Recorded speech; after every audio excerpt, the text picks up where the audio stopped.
feel comfortable appropriately and politely interjecting. Okay?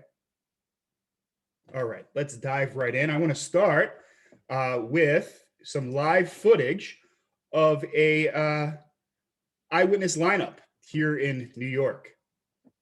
So, do you recognize any of these men? I was hiding in the bathroom stall, so I didn't see his face, but I heard him. He was singing along to the music at the bar. Do you remember what he was singing? I think it was that song, I Want It That Way. Backstreet Boys, I'm familiar. Okay. Number one, could you please sing the opening to I Want It That Way? Really? Okay. You are my fire. Number two, keep it going. The one desire.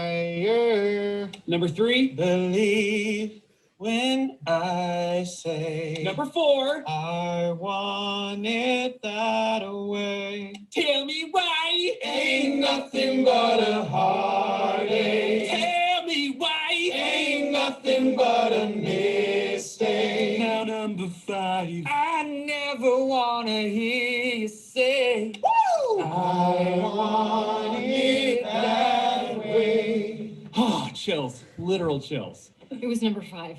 Number five killed my brother. Oh my God, I forgot about that part. Okay. So, do you recognize Oh, let me turn that video off. All right, so that's just for fun.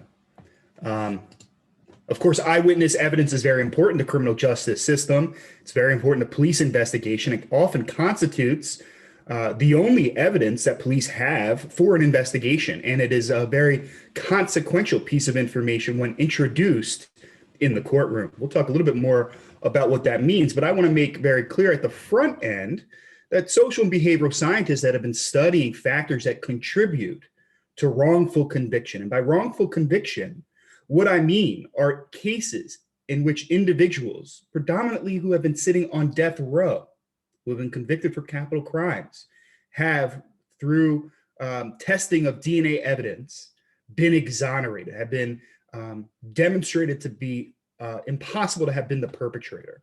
And among the many ranges of potential sources of wrongful conviction, we see that eyewitness misidentification constitutes the bulk of these instances. Okay? So it is one of the most important tools for police investigation, but it is also one of the more common and consequential sources of error in the criminal justice system. Eyewitness memory is imperfect. It can be undermined by elements of the viewing condition in the lineup procedures. We're going to talk more about that shortly. And police often stop investigating other leads and instead look for further evidence that implicates the chosen suspect in biased ways. So eyewitness testimony can initiate criminal investigations, can lead police in a particular direction, and may compromise their ability to understand other potential leads that could help explain the criminal event. So the real question here, though, is not why are eyewitnesses intentionally identifying innocent people? On the contrary, the main question that psychologists want to ask and social and behavioral scientists want to be able to answer is how is it that well-intended witnesses, people who care about being accurate and objective, who are not interested in pointing the finger at innocent people, might unknowingly contribute to the conviction of an innocent person. So I'm going to watch another video. This is the last. Well, I have one more video later on, but here's a really powerful video that captures a very famous instance of wrongful identification and also talks about some of the things that we're going to spend more time on a little bit later concerning variables known to contribute to or influence the quality and reliability of eyewitness evidence.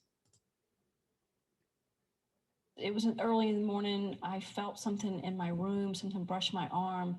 And when I looked over to the side of the bed, I noticed it was a person's head. And that's when I said, "Who is that? Who's there?" And he immediately sprang up on the bed and straddled my body and put a knife to my throat and told me to shut up or he was going to kill me. Over the next 20 minutes during the assault, as he raped me, I made two decisions. One is if there was a way I could live, I would figure it out. And if I lived, I wanted to memorize everything about this person. So I began to pay really close attention to details about his face and his eyes and his voice and his hair and how much he weighed, the clothing he was wearing.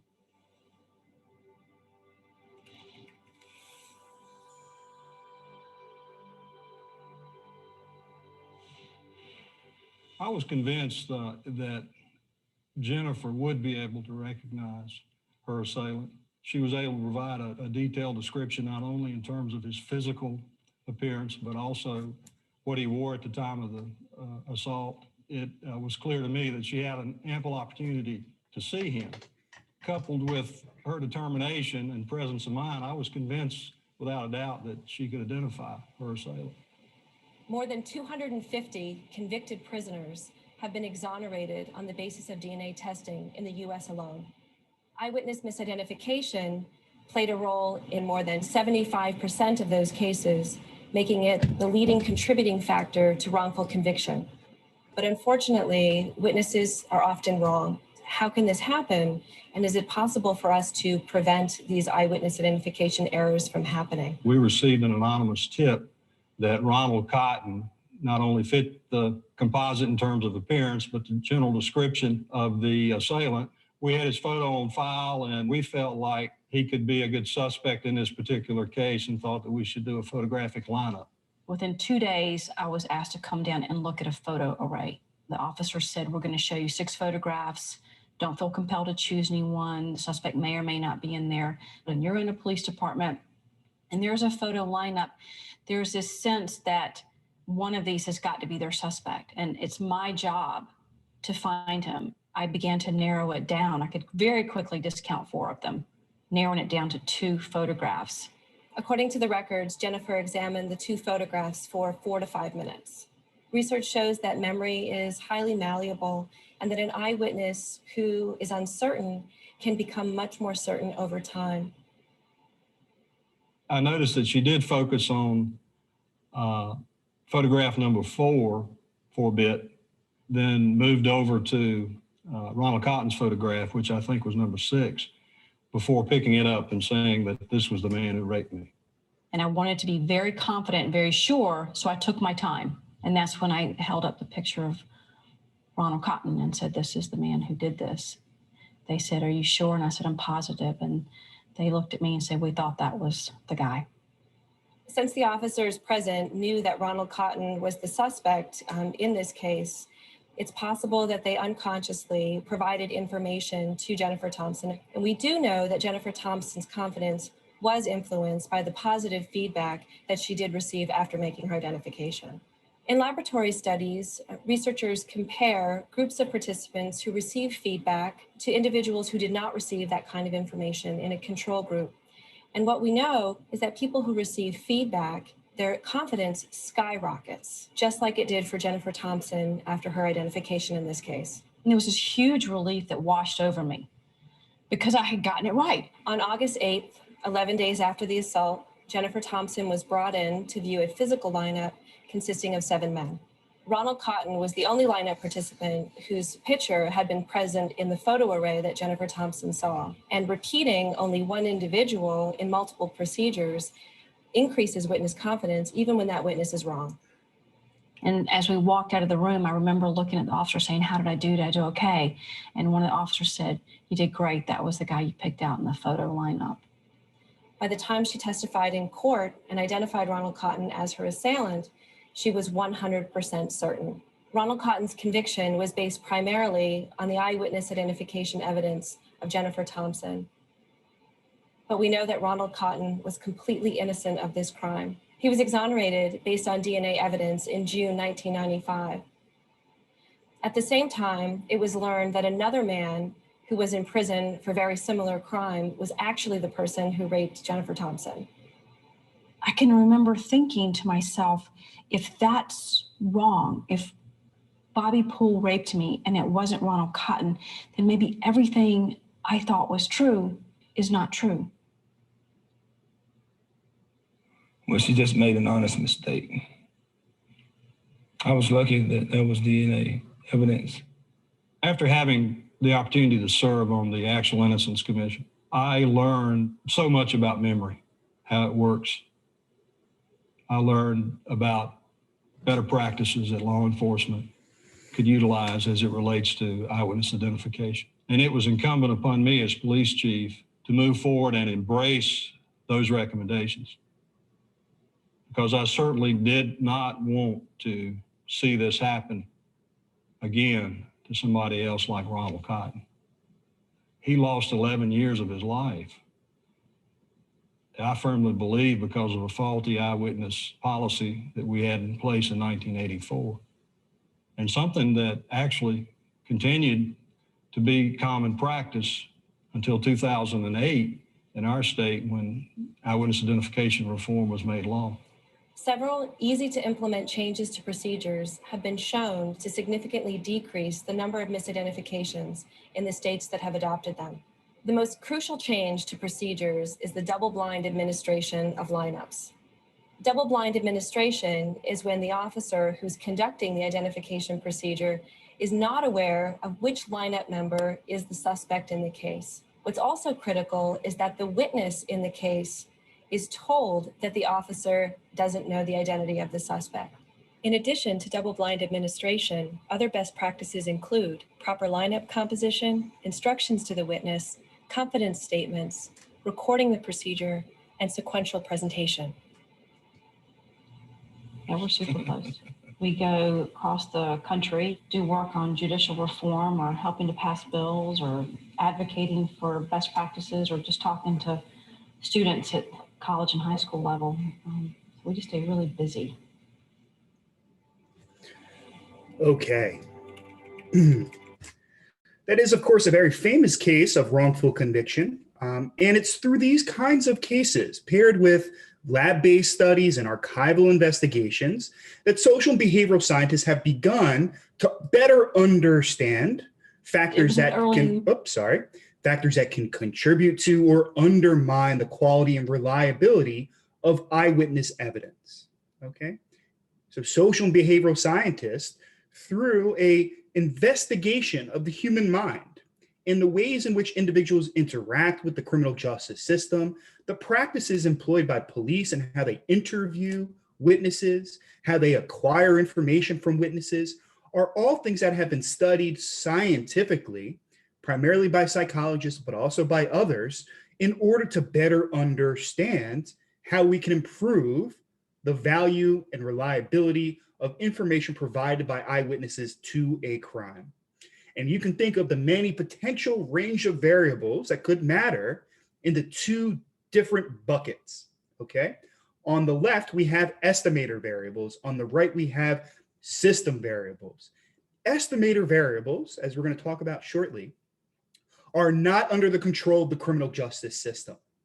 The system variables are factors that are within the control of law enforcement, of prosecutors, of district attorneys, and others within the criminal justice system.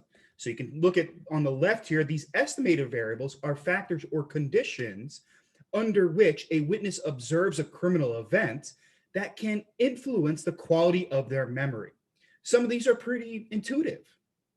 So a witness that observes a crime with poor lighting conditions from further away, when they're intoxicated by a substance, when the perpetrator is wearing a disguise and masking their identity or changing their clothing over time, when they're wielding a weapon, and we'll talk more about that, or when there's a large interval between the time in which they've observed the events and when they're asked to provide information about it.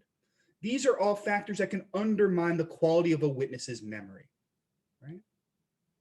We're going to talk about that bottom left factor a little bit later on. And I mentioned that race is another estimating variable, or ethnicity is another estimator variable, because we know when there are racial or ethnic differences between the witness and the perpetrator, that there's a higher chance of the eyewitness's account to be unreliable. Now, these are factors that we can't control. They're just naturally occurring features of criminal events and the environments or circumstances under which they emerge. In contrast, we have system variables. These are factors that the criminal justice system has control over. They are the ways in which law enforcement interact with witnesses. They include how lineups are constructed and administrated. And we'll talk more about each of these a little bit later on. But we know, for example, that when witnesses interact with each other, they have a chance to influence what each one thinks in ways that might be unreliable. We know that when police officers ask leading questions of potential witnesses to a crime, that could potentially bias the information that they recall and the confidence that they have in that information many weeks, many months later when they appear in court. We're going to spend a lot of time talking about lineup construction in a little bit, the way in which a lineup is formatted. And by police lineup, what we simply mean is a presentation of one or more potential individuals to a witness to a crime who is then asked to make an identification. The way in which that lineup is constructed in terms of who's in that lineup, how similar the lineup members are to the potential suspect, whether or not witnesses are told that the perpetrator may not be in the lineup, are all things that can influence the quality of information acquired by from judgments made in those lineups. All right. Double-blind administration is very, very critical. We know, for example, that when a police officer has knowledge of the suspect in the lineup, they could intentionally or unintentionally influence what the witness thinks and may direct them to make an identification that doesn't reflect their actual memory for the event, but the influence of police officers. Now, that's not to suggest that police officers are acting corruptly, but they're human beings, and having knowledge of the location of a suspect in a lineup could potentially influence how they interact with and direct the witness. And among the more concerning possibilities is that they affirm or validate the identification made by a witness. In the Jennifer Thompson case and an instance of Ronald Cotton, they talked a lot about how police knew the identity of the suspect and confirmed to her that she had reached the correct decision. And as you saw in that video, that kind of post-identification feedback can inflate confidence that witnesses have in their identification, but for reasons that have nothing to do with the quality of their memory. And then finally, that bottom right concerns the way in which the lineup is administrated. Are there going to be an array of potential photos in which individuals are asked to choose among those photos, like the classic lineup that we commonly see in popular culture?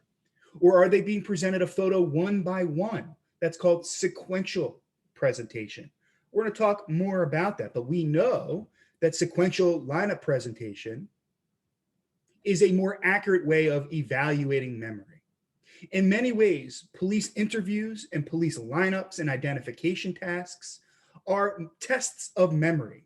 They're memory tests. And psychologists understand how we can administer those tests in ways that optimize the likelihood that we're going to observe or measure accurately a person's recollection for an event in a way that is not going to be influenced or is less likely to be influenced by extraneous events like interactions with witnesses, like the influence of police officers, in order to improve the quality of the information acquired and used by law enforcement in criminal investigations. Okay, so what I want you to keep in your head is this two-category distinction. This estimator variables, and the reason it's called an estimator variable is that its presence or absence shapes our estimated likelihood of the accuracy of a witness's account. With knowledge of the presence or absence of, for example, a disguise, we know that it's very possible, or that it's possible to make reasonable estimates of how reliable the memory is. Okay, so we look at estimator variables to understand the conditions under which a witness observed a crime. And we know the more factors that undermine the quality of memory that are present, the less reliable we estimate that witness to be. The other category are these system variables. Here are the practices engaged by law enforcement in their interviewing of witnesses. There are policies concerning the construction and administration of those lineups and how that information is used in the courtroom. These are things that are in control of the criminal justice system and which we can focus on if we want to minimize unreliable eyewitness evidence. But what I want to talk with you first about, or what I want to demonstrate for you, is an estimator variable, okay? So we know in human psychology, memory is imperfect. We perceive events imperfectly. We recall events imperfectly. Our attention, what we focus on, what we process in our environment can be influenced by things that bias our judgment, our expectations about criminal events, our expectations about interactions can shape our perception and our attention allocation and influence the kind of information we retain about past events. I'd mentioned to you the weapon effect, which is a classic estimator variable. The weapon effect simply refers to the impact that a perpetrator who's wielding a weapon may have on the attention and perception of witnesses.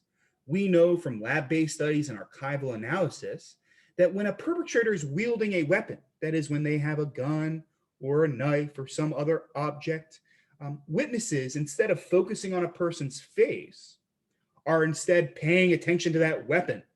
And by only looking at that weapon, they spend less time attending to the face, meaning that the quality of their recollection, the quality of their memory for that face goes down compared to when that weapon isn't present, right? That's a classic psychological phenomenon that I want to illustrate for you here in this video. The monkey business illusion.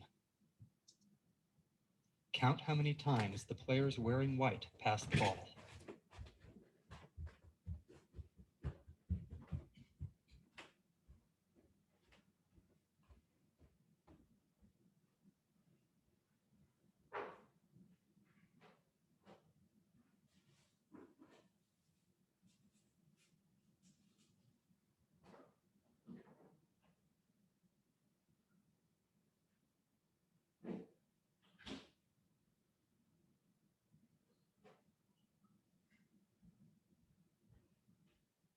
The correct answer is 16 passes. Did you spot the gorilla? For people who haven't seen or heard about a video like... All right, so who spotted the gorilla? Hands up. Okay, wow. That's pretty good. Looks like a large chunk of you. My goodness. Some pretty good witnesses here. All right, good. Let's keep watching. Before, about half missed the gorilla. If you knew about the gorilla... So who knew about the gorilla? Did everybody see this video before? It's become a little bit more common. Okay, so about half of you saw the gorilla. Of you who had seen this video, I'm sorry, who haven't seen this video before, how many of you saw the gorilla? Okay. Usually when people who haven't seen this video, it's about half. Okay. So if you've seen the video, you probably knew what you were expecting. But did you see anything else? Probably saw it. But did you notice the curtain changing color or the player on the black team leaving the game? Let's rewind. Watch again. Watch it again.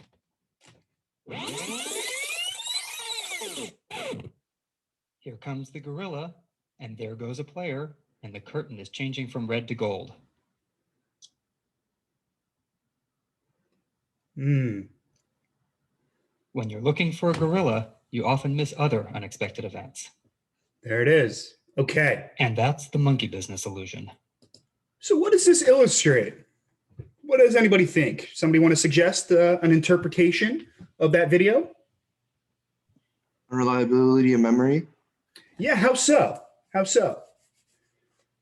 Because by hyper-focusing on some issues, you overlook other issues that might be important as Very well. good. Very good. And your expectations may also guide what it is that you think you should be watching, right? So human psychology, prior expectation, our attention allocation can undermine how we recall prior events, our recollection of those events, right? And this is just a basic human phenomenon.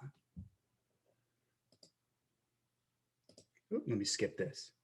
Okay, another system variable.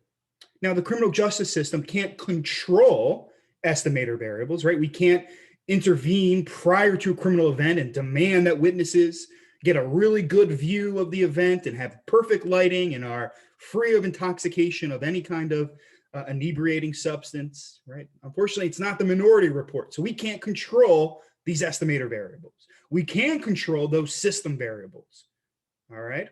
Now, when I have testified in court, and I'd be happy to tell you a little bit more about what that entails, right? I am often asked to provide a determination of the reliability of an eyewitness's account, right? And it's my job to inform juries and judges and legal counsel what we know scientifically about how the presence of certain factors undermines eyewitness evidence. Now, what I'm unwilling to do, although some of my colleagues might be more willing to do it, but in general, it's viewed as unethical, would be to offer a strong judgment about a particular witness. So I will never say this witness's memory is unreliable. But what I might say is that from a scientific perspective, we know that when a perpetrator is wielding a weapon, when the witness is intoxicated, when they are observing an event in poor lighting, these are things that produce unreliability in eyewitness evidence. So we use those estimator variables to provide a probabilistic assessment of the reliability or the conditions under which a witness has observed an event to make inferences about its potential reliability. Another aspect of the eyewitness's account is these system variables, right? Did the criminal justice system do what we know scientifically is best able to minimize error? And one of the most powerful reforms in eyewitness procedures in particular is this change that you're seeing here in the presentation formats we use, right? At the top, we have the traditional lineup. We have 6 individuals, right? Presented at the same time. It's a simultaneous presentation. At the bottom, what we have is a single face, presented one at a time, sequentially. And what we know is when witnesses are provided a lineup that looks like the one on top, the simultaneous lineup, that guessing goes way up, that people are more likely to choose among those 6 photos who is the closest to the memory for a perpetrator.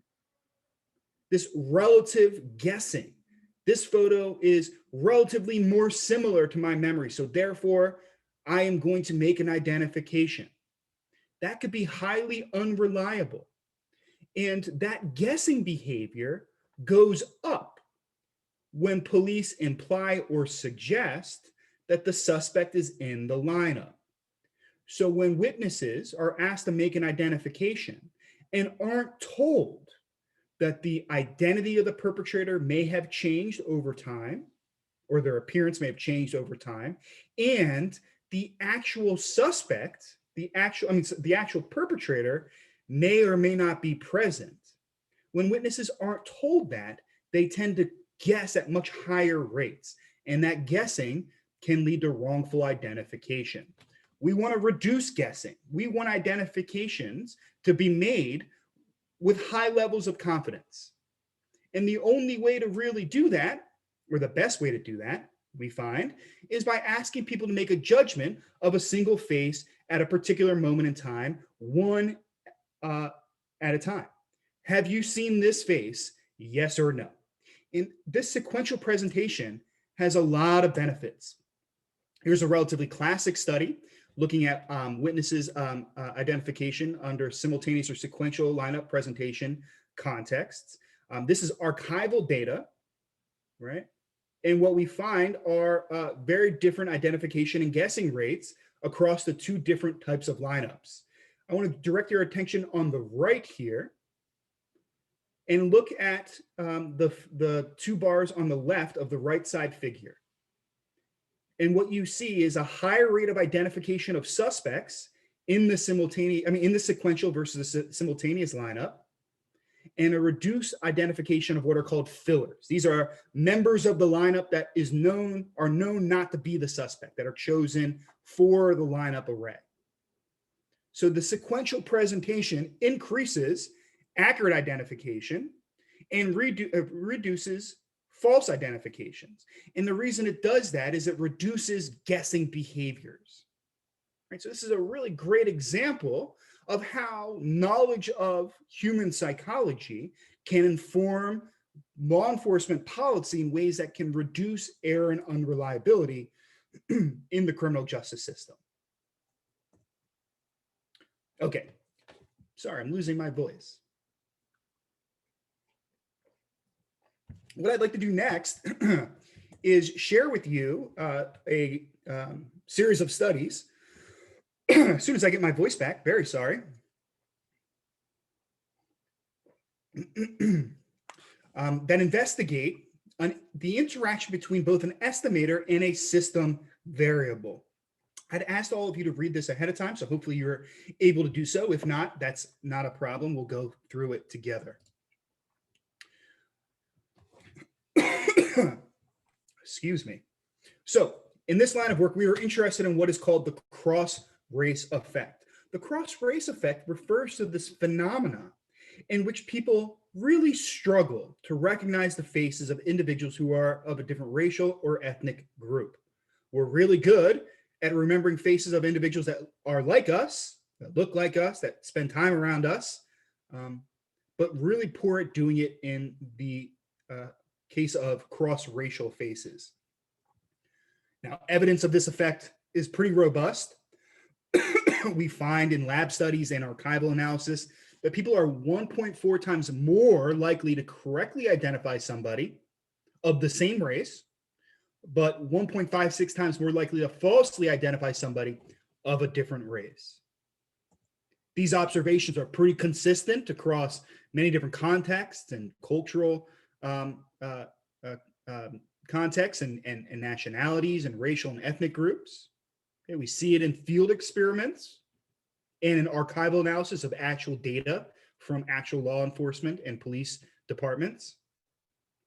And as you know, this is problematic. It's problematic for interpersonal reasons. Being able to recognize a person's face is very fundamental to interpersonal interactions, right? The failure to differentiate among others who belong to a different group can perpetuate stereotypes, can lead to assumptions about individuals based on their group membership, and that can undermine relationships that people have with members of different racial and ethnic groups.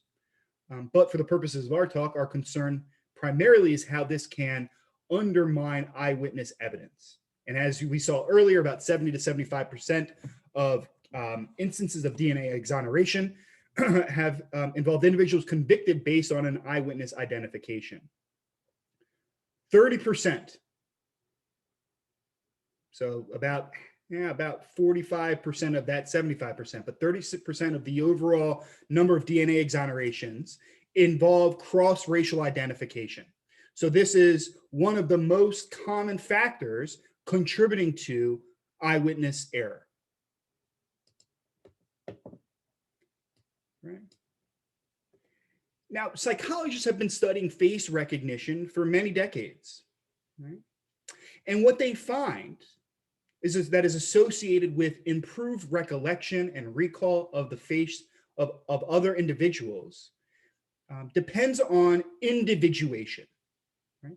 This is the process of evaluating individuals for characteristics or features that are diagnostic of who they are as a person, which is different than a categorization process. where instead of attending to features that are unique to individuals, that differentiate them among other individuals, instead we're focusing on characteristics that are associated with their social categories, which are not diagnostic for individual level judgments in face recognition. We have a lot of experience individuating faces of individuals that we interact with a lot, that we spend time around a lot.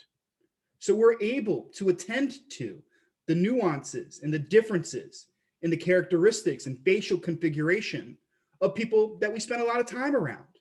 With more time, with more experience, we are better able to attend to those features. We're better able to recall or organize those features in long-term memory, and better able to recall those features with accuracy. And that translates to improved identification. Unfortunately, and that's especially true in American society, we have high levels of segregation and low levels of interracial and interethnic interaction. So people, especially members of majority groups, like white Americans, have far less experience attending to the unique and individualizing characteristics of people of different racial and ethnic groups. Less experience to process those faces in that way, to attend to features in that way, and as a result, tend to struggle to differentiate among a range of individuals within the same racial and ethnic group, right? And this can translate to reduced accuracy in identification of individuals of a different race or ethnicity. Now, what we wanted to understand in this program of research is whether or not that experience, that motivation to process faces of a different race in an individuating way may relate to people's intergroup attitudes and implicit attitudes. We'll talk more about that shortly. Okay.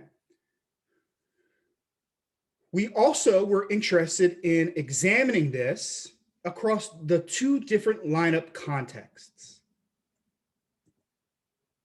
We have the sequential presentation on the left and the simultaneous lineup on the right. Can somebody remind me, why is it we think that sequential lineups are better or produce more accurate judgments than simultaneous lineups? Because you're not compelled to choose among the list, that you won't feel that there must be like a suspect among them. That's right. Very good. And if you're guessing, error goes up. And that's especially true when your quality of memory is very low, like in the case of observing a face or a perpetrator of a different race. Okay, so we wanted to understand the relationship between attitudes, and racial bias, and eyewitness identification for same and other race faces across two different lineup contexts, one known to be associated with error and increased guessing behavior, and one that isn't. We were also interested in implicit attitudes, okay? Is anybody here familiar with implicit attitudes? Does that term come to mind? The concept, is that familiar to you? Attitudes that we're not aware that we hold, that we may not realize that we feel that way. Excellent. So we're all socialized in particular contexts, in particular environments. And whether we're aware of it or not, we may adopt or hold beliefs, assumptions, associations at the unconscious level. That is, in ways that we're not aware, that might be in conflict with our explicit values and our explicit beliefs, but which can influence how we think and how we act. Implicit attitudes, in contrast to explicit attitudes, are beliefs or associations that become activated in a person's mind that shapes how they perceive their environments, the kind of decisions they may make without their awareness. Explicit attitudes, these are beliefs that people have conscious access to, that they can deliberately report and have full awareness of, okay? Now, implicit and explicit attitudes are often closely related, but sometimes they can have independent influences on people's judgments. And that might be especially the case under conditions of uncertainty, like when a person has a really poor memory for a face of a person that they don't have a lot of experience interacting with. So we tested these hypotheses: attitudes about race, Eyewitness identification, same in other race faces in 2 different lineup contexts. We do this across 2 different studies. In the first study, we also include a priming paradigm. Okay, we're not only interested in measuring explicit attitudes, self-reported attitudes about race relations, we're also interested in implicit attitudes about race relations using an instrument designed to measure unconscious beliefs. But we're interested in activating crime-related stereotypes prior to having people remember a face in order to evaluate how that affects eyewitness memory. And the reason we did this is because we expect that stereotypes, when they are activated or primed, and we'll talk more about what priming is, but when stereotypes are primed, they lead to more categorization and coding strategies. So we expected among our white perceivers, when we activate at the unconscious level, prime unconscious stereotypes about Black faces, that would activate categorization memory strategies, not individuation, and as a result, undermine the quality of memory. All right, so this is what we mean by priming. Okay, priming refers to a stimulus activating outside of conscious awareness or conscious control concepts in long-term memory that shape the kind of information that is consciously accessible, that shape and direct our perception and attention of our environments, and which can bias our memory.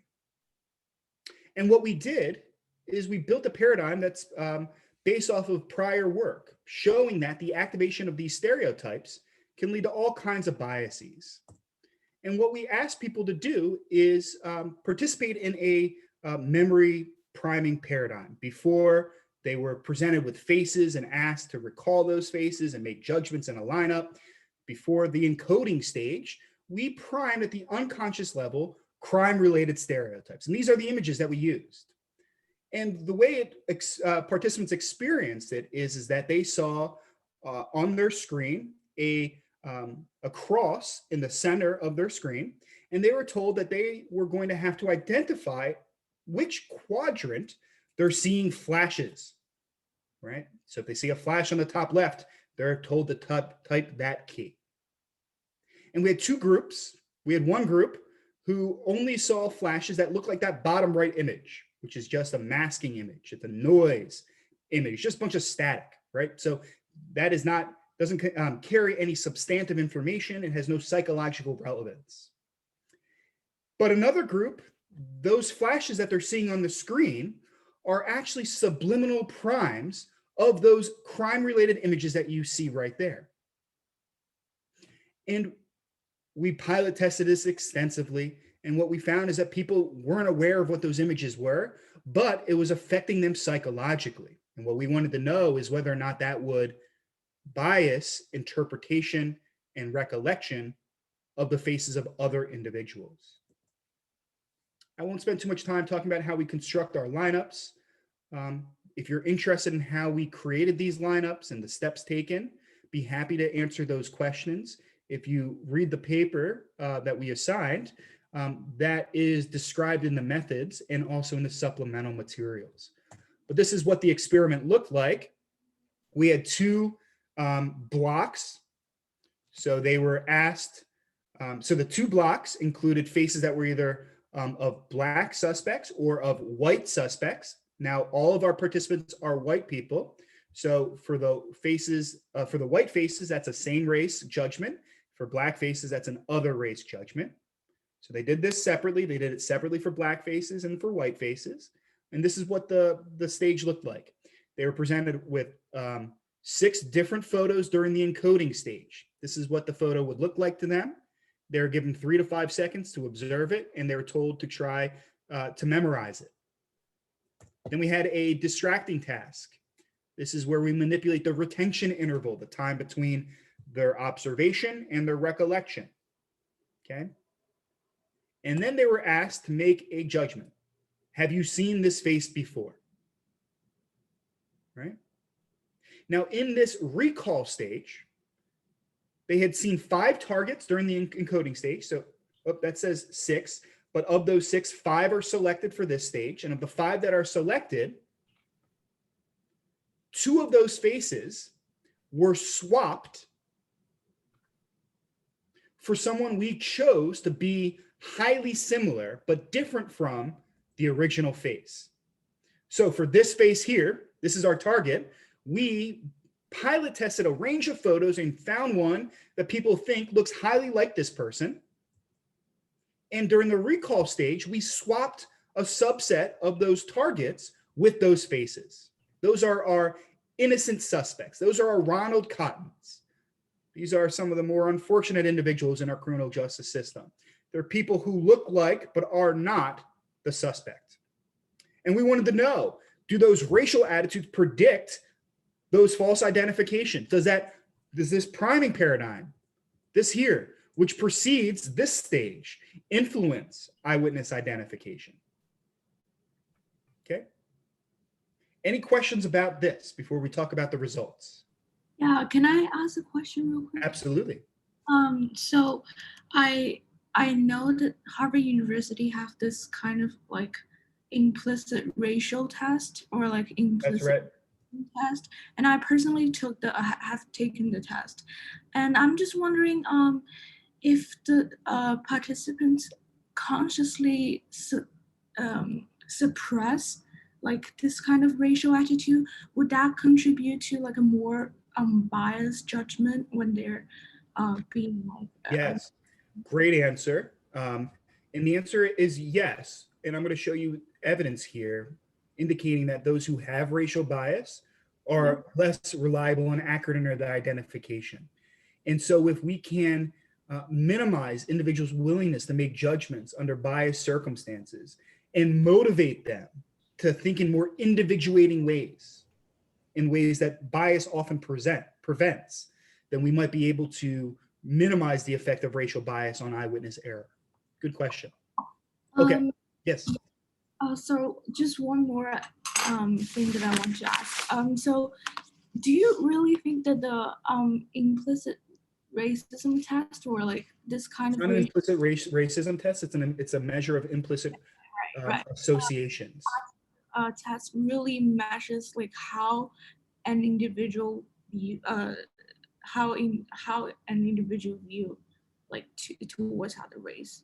Like yes, the answer to that is yes. I don't want to spend time talking about the implicit association test. It's a little bit secondary of importance to what we're talking about here. But the implicit association test is one of many different instruments and paradigms and measures that have been used by experimental, social, and cognitive psychologists to study the kinds of associations a person may have in a particular moment in time. And there's a large body of evidence indicating that those associations can predict discriminatory judgments and behaviors in applied settings. And so it is a scientifically reliable instrument for observing human psychology, and it can relate to behavior in complicated ways. It's not an instrument that should be used for diagnostic reasons. So it shouldn't be used like an SAT test or other kinds of instruments that psychologists develop to predict individual level behavior. So it shouldn't be used for those purposes, but it can be used to study the human mind, to observe how on average individuals may think or act under certain circumstances, including the conditions of this study. And I'll share with you shortly that these implicit biases do in fact predict judgment and behavior in these cross-racial situations. So here's the evidence here, right? You can compare judgments on Black and white faces. This is just average accuracy across trials. So on the far right, these are identifications of those innocent suspects that I was telling you about, and we see a higher rate of identification of Black innocent suspects, of false identification of Black faces. And we see a higher rate of correct identification of white faces. And that translates to differences in discrimination accuracy, which is a metric of recognition memory. Right? So we see evidence of the cross-race effect. And we also see a main effect of that priming paradigm on false identification for Black faces. So that's the top right there. For people who were primed with crime-related stereotypes before observing a face versus only seeing those masking images, those individuals show a higher rate of false identifications. We don't see that effect on any other, on white faces, and we don't see it on correct faces either. And then if we predict these outcomes using our measures of racial attitudes, we see similar kind of evidence. Look in the bottom left there for false identifications. I didn't explain this very well, but if you look at the bottom left image panel, symbolic racism is our explicit measure of racial attitudes. The more a person holds those beliefs, the more likely they were to reach to falsely identify a Black face. The race IAT is the implicit association test that measures automatic preferences for Black versus white faces. The more people preferred white faces compared to Black faces, the more they were said to have implicit racial bias, and that bias predicted increased identification, false identification of Black faces. And I'm going to skip through this pretty quickly because I'm running out of time, but we replicated these basic effects on a second sample. So what do we learn? What we learned from this study here is that indeed people struggle to accurately identify a person of a different race. Right? We see evidence of this in simultaneous lineups where people are more likely to falsely identify somebody of a different race and more likely to correctly identify somebody of the same race. Okay, and this cross-race effect became more common when we primed outside of conscious awareness stereotypes that led to a categorization strategy, which we know is associated with poor memory. And that cross-race effect was more common as a function of individual differences in both explicit and implicit racial attitudes or racial bias. And I only shared with you the data we have on simultaneous lineups. Those studies, these last two studies I just shared, were the simultaneous lineup where we see a bunch of photos all together. And we ran those very same studies in a sequential presentation where they see those faces one at a time during the recall. And we don't see any evidence of racial bias under those circumstances. So this is an example of how a psychological understanding of the human mind can attune us to potential sources of error and then allow us to identify scientifically policies that can mitigate that error. And indeed, this is what many of my colleagues, many behavioral scientists, many psychologists are commonly doing in order to improve the quality of eyewitness evidence and information, in order to reduce error and improve the integrity of the criminal justice system and other systems and institutions. Now, like I said, this paper was published a few years ago. I hope you had a chance to read this ahead of time. If not, I encourage you to do so at your convenience. But I otherwise just want to thank all of you for your time and attention. And I hope that you found this to be interesting and challenging and stimulating and give you a sense of the ways in which social and behavioral scientists and a scientific understanding of the human mind can be applied to issues within society in order to improve our institutions and our public policies.